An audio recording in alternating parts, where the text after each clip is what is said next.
शिवरतन जी लड्डा किशनगढ़ व राजू जी अमरावती से आग्रह है कि वो मंच पर पधारे और हमारे आज के अतिथि श्री गगन जी लड्डा राजनाथ गांव का स्वागत अभिनंदन करें।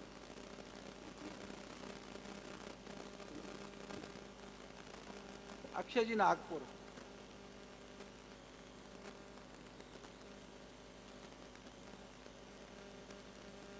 श्री गगन जी लड्डा का परिचय दे रही हूँ। आप एक टीचर है, एंटरप्रेनर है और एक पब्लिक स्पीकर भी है। आप असेंट एडुटेक नाम की कंपनी के फाउंडर और डायरेक्टर है। इनकी कंपनी इंजीनियर्स को गेट एग्ज़ाम की ट्रेनिंग देती है।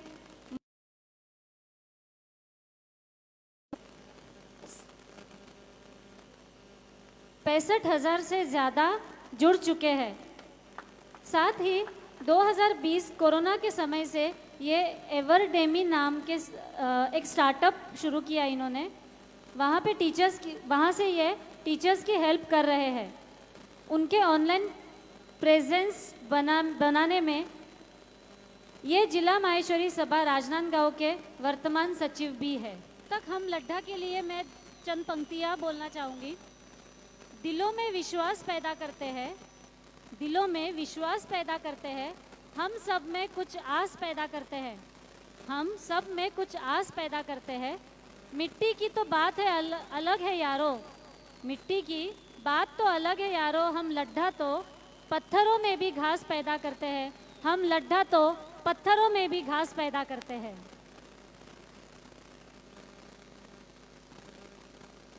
सब सहमत होंगे मेरे इस बात से।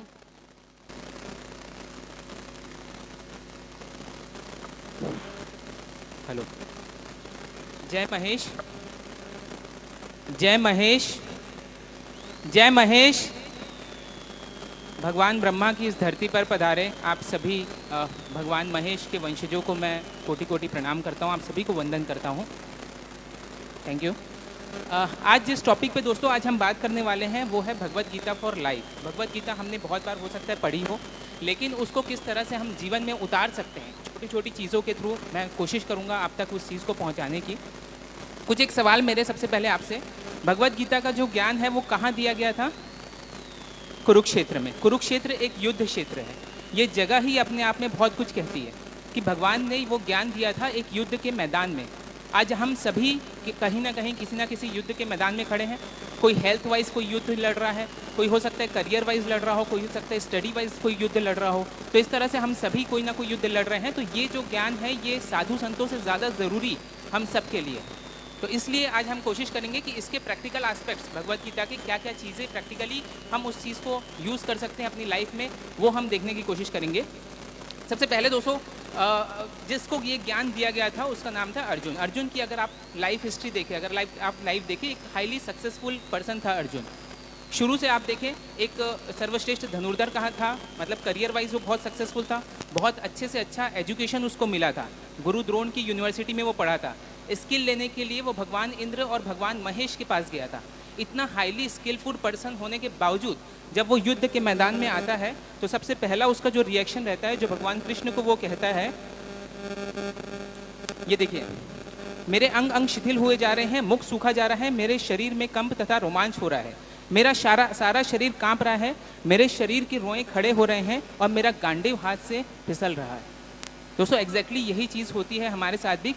हम अपने बच्चों को बहुत हाईली स्किल्ड करते हैं, हाईली उनको एजुकेशन देते हैं, लेकिन जब हम एक्चुअल लाइफ में जाते हैं तब हमारे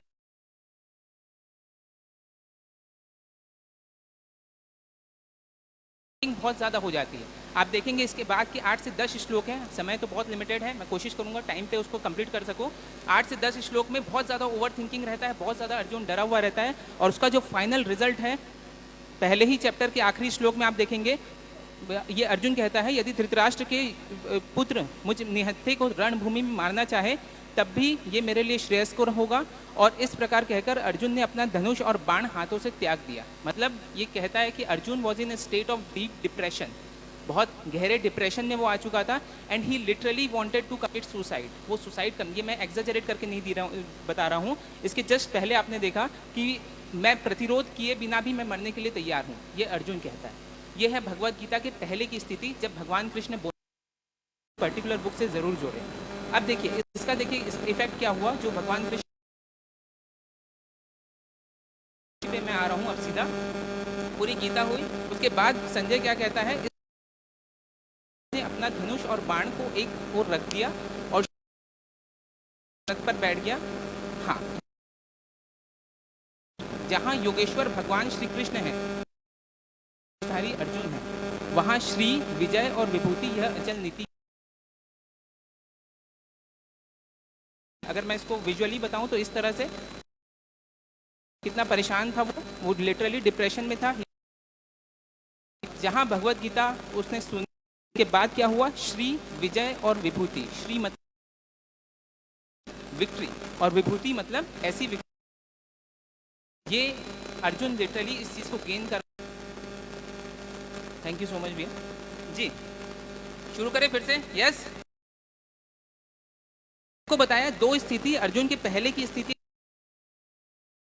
उस तरह की आपने टेलीविजन में कई बार देखा होगा कि मैं बहुत परेशान में जा रहा था, मुझे ये मन कर रहा था, लेकिन फिर अचानक मेरे दोस्त को मैं जीतने के लिए तैयार हूं। एग्जैक्टली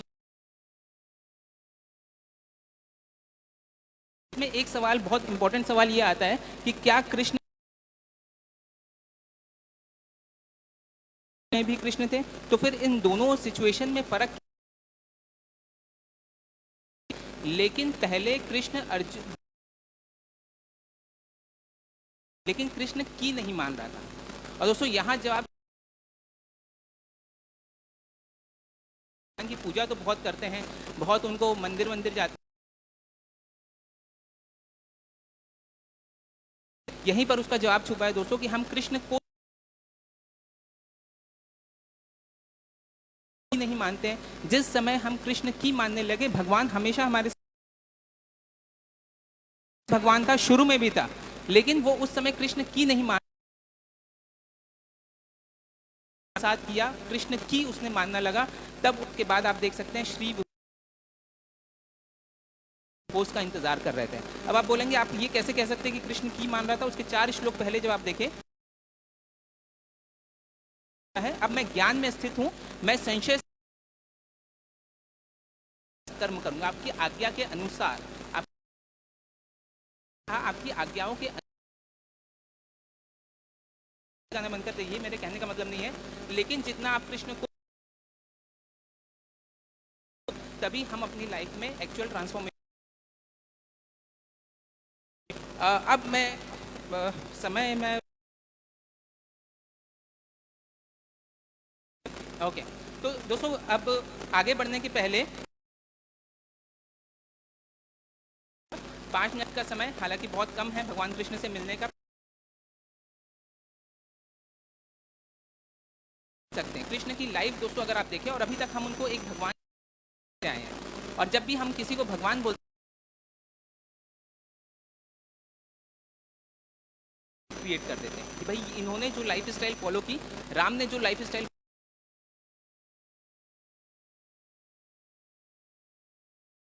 हम दोनों के बीच में बहुत गैप क्रिएट कर देते हैं। आप इस चीज को समझिए कि रहे कि ही वो सारी चीज करते हैं, तो ऐसा कुछ भी भगवान नहीं करते जो हम नहीं कर सकते। बहुत समृद्ध राज्य अर्का के राजा बने, और ये जर्नी उनके लिए आसान नहीं थी। और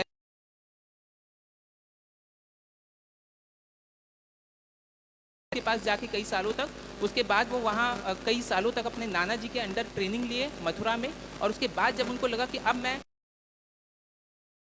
स्थापना की।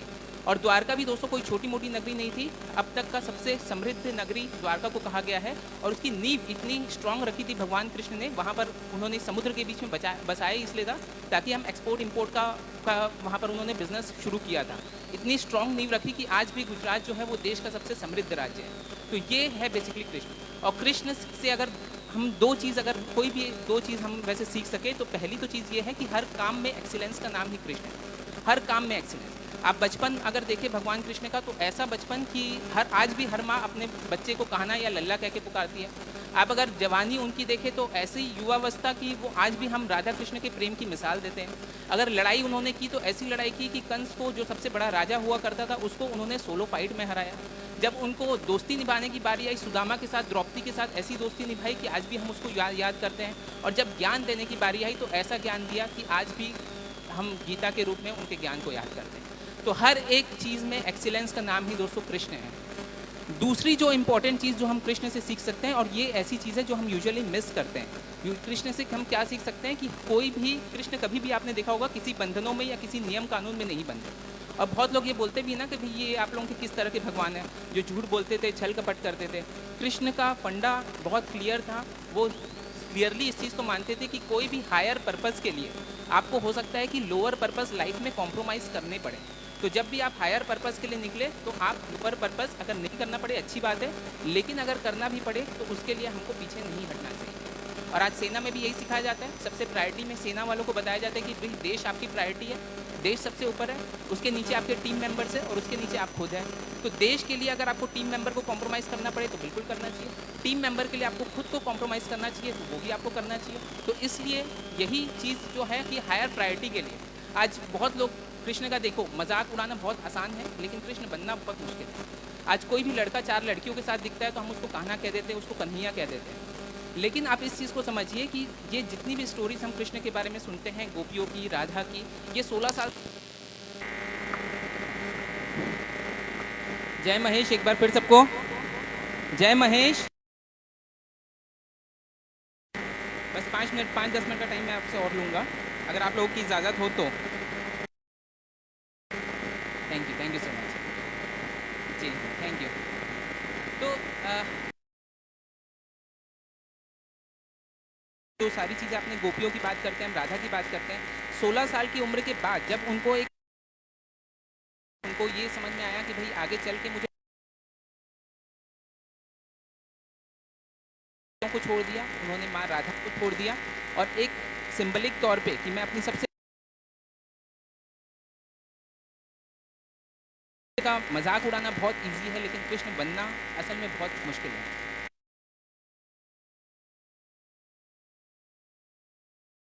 क्योंकि ये सब चीज़ें ना बहुत ज़्यादा मिस इंटरप्रेट होती है। भगवत गीता ही का ही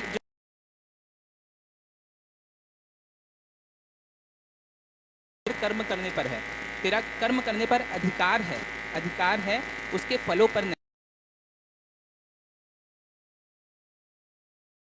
बोलते हैं कि भाई कैसे हम फिर एम्बिशियस कैसे हो पाएंगे अगर हम फल की इच्छा करने, कंट्रोल है वो तेरे कर्मों पर है, तेरे फल पर तेरा कंट्रोल नहीं है। और जिस चीज़ पे अगर तेरा कंट्रोल नहीं है, दुख में जाएगा, तू डिप्रेशन में जाएगा और फिर तू हो सकता है कुछ गलत काम कर ले। तो इसलिए तेरा कंट्रोल जो है वो तेरे कर्मों।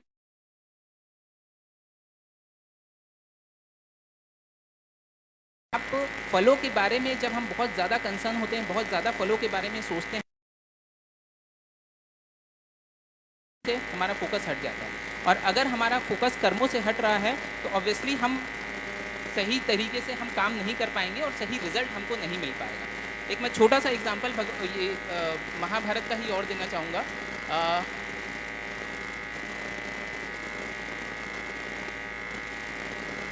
हाँ, कर्ण की स्टोरी आप सभी ने सुनी होगी। कर्ण भगवान परशुराम का शिष्य था और उसका बचपन से एक ही सपना था कि मुझे अर्जुन को हराना है, अर्जुन को मारना है। और वो जब अपने आखिरी युद्ध में लड़ता रहता है तो उसका जो पहिया है वो ज़मीन में धंस जाता है और भगवान कृष्ण अर्जुन को कहते हैं कि भाई अब सबसे सही मौका है तो इसको मार दे। तो कर्ण बोलता है कृष्ण को, वो जो कृष्ण और जो कर्ण का जो कन्वर्सेशन है बहुत ब्यूटीफुल कन्वर्सेशन है। मैं अक्सर अपने स्टूडेंट्स को ये चीज़ बताता हूँ और आप लोग भी हो सके तो जो भी आपके यहाँ पढ़ने वाले बच्चे हैं इस चीज़ को बताइएगा ज़रूर कि क्यों वो अपनी विद्या को क्यों भूलता है। हम यूजुअली ये नॉर्मल भाषा में ये कह देते हैं कि भाई उसको परशुराम जी का श्राप लगा था कि भाई तुमने गलत तरीके से विद्या प्राप्त की है इसलिए तुम भूल जाओगे। पर असल कारण उसको कृष्ण बताते हैं। कृष्ण कर्ण को ये बोलते हैं कि भाई तुमको ये विद्या जो है ये भूलनी ही थी। क्यों भूलनी ही थी? क्योंकि जब तुमको वहाँ पढ़ाया जा रहा था, जब चलता रहता था कि भाई मैं अर्जुन को कैसे मारूंगा, कौन सा मेरे को ऐसा मंत्र मिल जाए, कौन सा ऐसा शस्त्र मिल जाए कि मैं अर्जुन को मार सकूं, तो पूरे टाइम जब तुम्हारा दिमाग में यही चलता रहता था तो जो चीज़ तुमको सिखाई उस चीज़ में तुम्हारा ध्यान कहाँ से रहेगा। और अगर उस चीज़ में तुम्हारा ध्यान नहीं रहेगा तो फिर उस चीज़ को तुम याद कैसे कर पाओगे। आज दोस्तों यही हो रहा है। और कृष्ण बहुत अच्छी बात वहाँ पर कहते हैं कर्ण को। कृष्ण बोलते हैं कि अगर आपका विद्या ग्रहण और पाना होता है, उसका पर्पस क्या था? उसका पर्पस सिर्फ एक ही था कि अर्जुन को हराना है। अगर आप विद्या इसलिए ग्रहण कर रहे हैं कि कुछ और पाना है, आज हमारा जो एजुकेशन सिस्टम है वो बेसिक लेगी, ये पढ़ो तो तुम ये कर पाओगे, ये पढ़ो तो तुम ये कर पाओगे। तो बेसिकली हो क्या रहा है? यही हो रहा है कि जब हमारे बच्चे जब या तो एग्ज़ाम के पहले ही सारी चीज़ भूल जाते हैं या फिर एग्ज़ाम तक याद रख भी ले तो उसके बाद अगर आप उनसे पूछो तो कुछ भी चीज़ याद नहीं रहती, क्योंकि उनका लक्ष्य सिर्फ और सिर्फ एग्ज़ाम को क्लियर करना ही बताया गया है। उसके आगे का, जबकि एग्ज़ाम क्लियर करना it's not the end of the life, वो बिगनिंग है लाइफ का। तो वहाँ एजुकेशन सिस्टम में ये भी चीज़ समझानी पड़ेगी कि ये जो सारी चीज़ें आप पढ़ रहे हैं व्यवहारिक रूप से आपके कहाँ कहाँ पर वो सब चीज़ें काम आ जाती हैं।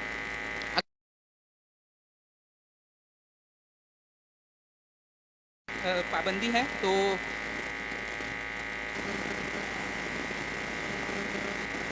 मैं चाहूँगा कि आयोजक लोग का उस पर पूरा अधिकार है, आयोजक लोगों का।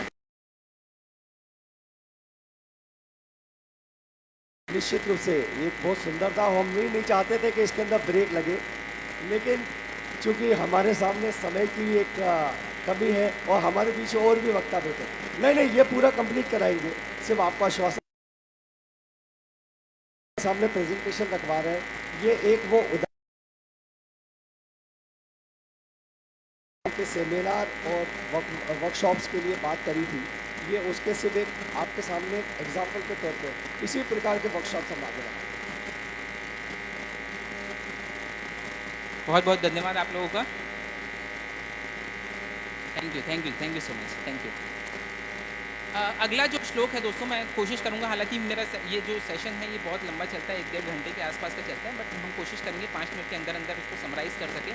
अगला जो श्लोक है जो कृष्ण कहते हैं वो है सुख और दुख को किस तरह से आपको हर सिचुएशन को समान बना के रखना है ना। 2.15 में चैप्टर 2 वर्स नंबर 15 में, हे पुरुष श्रेष्ठ अर्जुन, जो मनुष्य सुख तथा दुख में विचलित नहीं होता, इन दोनों परिस्थितियों में स्थिर रहता है, वह वास्तव में मुक्ति का पात्र है।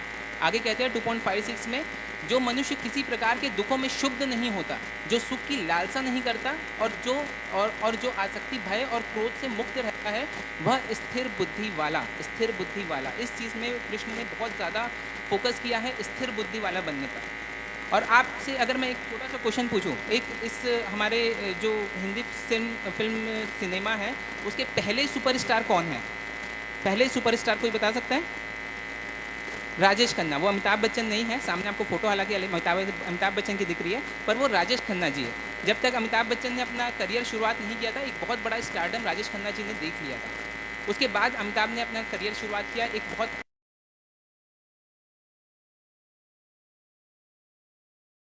डिफरेंस ये था कि दोनों में अप्स और डाउन्स आए, लेकिन राजेश खन्ना जी के करियर में जहाँ डाउन आया वो डाउन डाउन डाउन जाते गए और आखिरी तक वो अपना जो लाइफ है वो डिप्रेशन में जी रहे थे। लेकिन अमिताभ बच्चन जी का आप करियर देखें तो रिजेक्शन के साथ आवाज़ नहीं है, वहाँ से उनका करियर शुरुआत हुआ। ले देके उनको कुछ फिल्में मिली, फ्लॉप हुई, फिर एक अच्छी फिल्म मिली उनको जंजीर, वो वहाँ से उनका करियर चमका। 1981 में जब वो टॉप पर थे, पीक पर थे अपने करियर के, वहाँ पर फिर उनका एक पीक पर जाने की कोशिश की। वहाँ फिर से उनकी जो कंपनी, एक ABCL कंपनी खोले थे, फिर वो पूरी बर्बाद हो गई, लॉस में आ गई और फाइनली फिर वो वापस रोड पे आ गए। मतलब लिटरली उनका घर बिकने पे आ गया था। ये आप सब जानते होंगे। 2000 और KBC के टाइम भी बहुत सारे लोगों ने उनको मना किया कि भाई अमिताभ ये मत कर, तेरा स्टारडम इससे कम हो जाएगा, रोज़ रोज़ लोग तेरे को देखेंगे तो कैसे तेरा स्टारडम मेंटेन रहेगा। लेकिन उन्होंने कहा कि यार मेरे को अब कुछ काम तो करना ही है, मैं बहुत बर्बाद हो चुका हूँ, मुझे करना है। वहाँ पर उन्होंने उस अपॉर्चुनिटी को पकड़ा और फिर उसके बाद उन्होंने कभी पीछे मुड़ के नहीं देखा। दोस्तों, लाइफ हम सबको एक मौका ज़रूर देती है, दूसरा चांस जो हम बोलते हैं वो सबको देती है। हो सकता है बहुत छोटे फॉर्म में रहे, लेकिन वो देती ज़रूर है। अब होता यही है कि अमिताभ जैसे लोग उस छोटे चांस को पकड़ लेते हैं, राजेश खन्ना जी जैसे लोग क्योंकि एक बहुत बड़ा स्टारडम देखे हुए रहते हैं तो वो उस छोटे से चांस को पकड़ नहीं पाते। तो इसलिए कृष्ण कहते हैं कि हर एक स्थिति में, सुख और दुख में, लाभ और हानि में तेरे को समता बनाए रखनी है। ये जो फोटो है ये 2011 वर्ल्ड कप की है, लेकिन आप बता सकते हैं इसमें महेंद्र सिंह धोनी कहाँ है? ये मेन फोटो है 2011 के वर्ल्ड कप जीतने के बाद की। महेंद्र सिंह धोनी कहीं दिख रहे हैं क्या? नहीं, वो कहीं पीछे कहीं चले गए थे। एक बहुत बड़ा एग्जाम्पल है MS धोनी, क्योंकि हर स्थिति में आपने उनको देखा होगा, जीत में भी उनके चेहरे पे कोई बहुत ज़्यादा उत्साह नहीं आता, हारने के बाद भी उनके चेहरे पे कोई बहुत ज़्यादा फर्क नहीं आता। तो यही जो है दोस्तों, ये मेन चीज़ है जो कृष्ण लगातार कहते हैं कि सुख और दुख, क्योंकि ये सारी चीज़ें साइकिल हैं, आएगी ही, ये कोई ऐसा है ही नहीं कि ये ना आए आपकी लाइफ में। लेकिन आप अगर दोनों स्थिति में अगर हम समता बनाए रखते हैं तो वो चीज़ें जो है वो बहुत आसानी से हमारी पास हो जाती है। अब ये सवाल उठता है कि भाई इन सारी चीज़ को हम मेंटेन कैसे किया जाए, है ना? तो इसके लिए भगवान कृष्ण कहते हैं, प्रारंभ से ही इन इंद्रियों को नियंत्रण में रखकर कामना रूपी शत्रु का वध कर डालो, जो पाप के मूर्त रूप तथा ज्ञान और आत्मबोध का विनाशक है। इंद्रियों को वश में रखना, मेन जो चीज़ बता रहे हैं, बहुत सारी चीज़ें भगवान ने बताई है, मैं सिर्फ एक समरी आपके सामने रख रहा हूँ। जो भगवान एक चीज़ जो मेन बताते हैं वो ये है कि आपको इंद्रियों को वश में रखना। इंद्रियों को वश में रखना मतलब ये नहीं कि आपको इन सारी चीज़ों से जो हम सुख सुविधाएं भुगतते हैं उससे दूर हो जाना, ऐसा नहीं। इंद्रियां मतलब जो हमारे 5 सेंसेस है, 5 इनपुट ऑर्गन्स है, आँख, नाक, कान, जिससे इनपुट जाता है हमारे, अल्टीमेटली वो क्या होते हैं, वो थॉट्स को इफेक्ट करते हैं। वही सारे इनपुट जो है वो थॉट्स को इफेक्ट करते हैं। तो भगवान कृष्ण यही बोलते हैं कि भाई जो थॉट्स बनते हैं, सबसे पहले हमारा थॉट्स आता है, एक्शन आता है, हैबिट्स आती है, करेक्टर आता है और फाइनली डेस्टिनी हमारी क्रिएट होती है। तो अब ज़रूरी क्या है, हमारे थॉट्स जो इंद्रियों के थ्रू आते हैं उस इंद्रियों को कंट्रोल में रखने। तो इसलिए ज़रूरी है दोस्तों कि हम जो भी चीज़ हम देख रहे हैं, जो भी चीज़ हम सुन रहे हैं, है ना, अब उस चीज़ पे आप एक फ़िल्टर लगाना शुरू कर दीजिए आज से, कि हम सही चीज़ देखें, पॉजिटिव चीज़ें देखें। लोगों से जब बात भी कर रहे हैं, दूसरों के बारे में जब बात भी कर रहे हैं, तो हमेशा कुछ ना कुछ पॉजिटिव ही हमको उसमें मिले, कुछ पॉजिटिव ही बात करें, क्योंकि वो जो चीज़ है वो आपके थॉट्स बनती हैं और थॉट्स से ही फाइनली आपकी डेस्टिनी वहाँ से डिसाइड होती है। तो इसलिए हर एक चीज़ पे फ़िल्टर रखना, एक अवेयरनेस के साथ वो फ़िल्टर रखना बहुत ज़रूरी है। यही चीज़ हमारे कृष्ण हमको सिखाते हैं।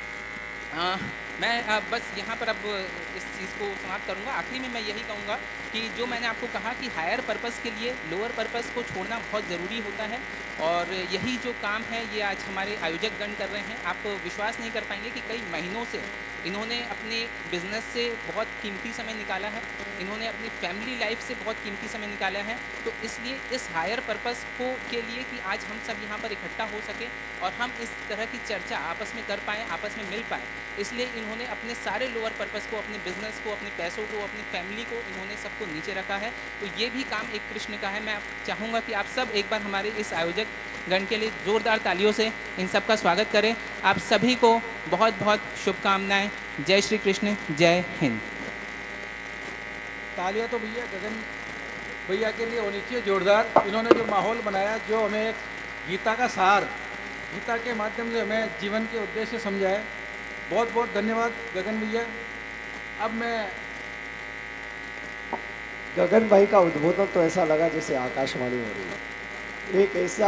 एक ऐसा हमारे को आध्यात्म की तरफ ऐसा जोड़ा कि हमें ऐसा लगा कि हम धरती पर बैठ के कहा ऊपर से आकाशवाणी से कोई भागवत जी सुन रहे हैं। और निश्चित रूप से एक सुंदर उद्बोधन था।